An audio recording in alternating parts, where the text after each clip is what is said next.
Banyak yang menyayangkan aksi Presiden Joko Widodo yang mengomentari soal debat Capres kemarin.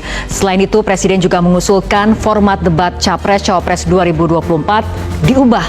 Padahal itu sudah menjadi ranahnya KPU. Jangan-jangan ini bentuk kepanikan Presiden yang takut jagoannya kalah di Pilpres. Karena sudah rahasia umum jika Presiden sangat berpihak ke salah satu paslon.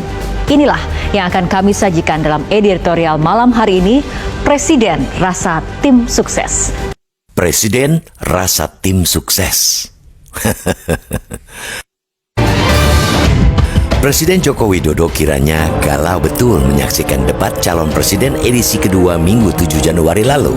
Saking galaunya, dia salah arah dalam menyikapi perdebatan itu, lalu mengusulkan usulan yang jelas-jelas salah. Tidak jelas kenapa Joko Widodo tampak galau.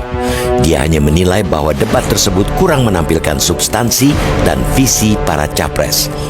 Dia menganggap para capres justru menampilkan adegan saling serang di panggung yang sudah mengarah ke personal dan tidak ada hubungannya dengan konteks debat. Kata dia, hal ini kurang memberikan mengedukasi masyarakat yang menonton. Tak cukup memberikan penilaian, Presiden Joko Widodo lantas mengusulkan kepada Komisi Pemilihan Umum atau KPU agar format debat diubah. Tidak dijelaskan secara rinci perubahan apa yang dia inginkan.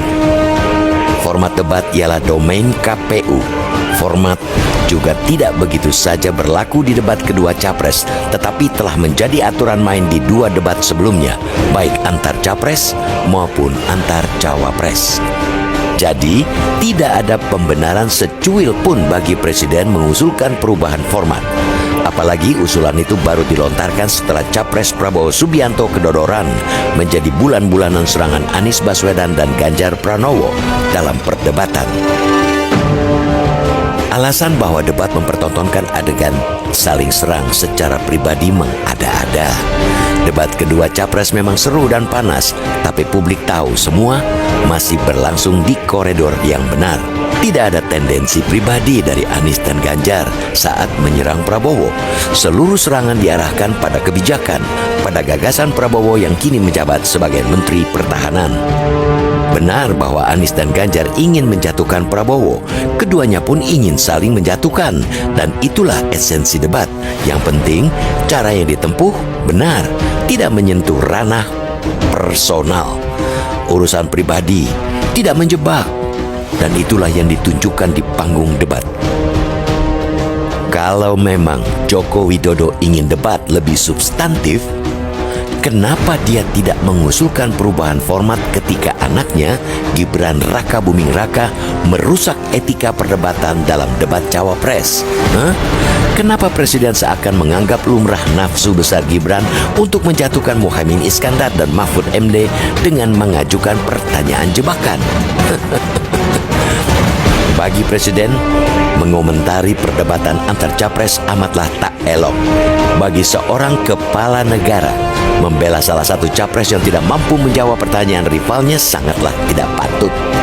Bagi pemimpin tertinggi, mengurusi hal teknis seperti mengusulkan perubahan format debat tidak hanya tidak elok, tak patut, tapi juga berbahaya.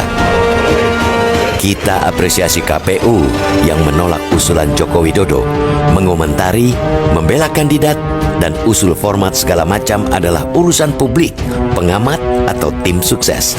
Karena Joko Widodo juga cawe-cawe, ia semakin menegaskan keberpihakan dirinya kepada Prabowo Gibran, kendati di mulut selalu berkata netral. Tugas Presiden ialah memastikan demokrasi berjalan baik lewat pemilu yang jujur, adil, bebas dari intervensi kekuasaan. Bukan sebaliknya malah memihak salah satu kandidat yang pasti akan menyebabkan ketidakjujuran dan ketidakadilan.